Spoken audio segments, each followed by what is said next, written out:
Hello guys, আসসালামু আলাইকুম। আপনাদের জন্য নিয়ে এসেছি আজকে একটা নতুন মাখা। কে কে বলতে পারবেন এটা কী ফল? আমাদের বাংলাদেশে কিন্তু এটা অনেক অনেক পরিচিত একটা ফল। আমরা অবশ্য বলি এটা আনারকলি ফল। এটা মাখা করতেছি। এত টক এই ফলটা।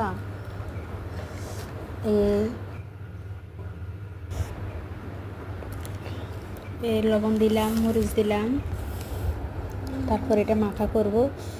আমি এটাতে বেশি কিছু অ্যাড করব না, এটা এমনিতে টক। এটা মরিচ দিয়ে লবণ দিয়ে খেতে এমনিতে ভালো লাগে,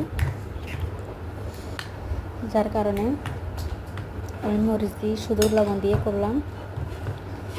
আপনারা কে কী ফল নামে চিনেন একটু কমেন্ট করে জানাবেন। এটাকে কী ফল বলেন আপনারা? এই দেখেন আমার মাখা শেষ। এবার আমার মেয়ে রিভিউ দেবে কেমন হয়েছে। ওর থেকে শুনে নেন রিভিউটা।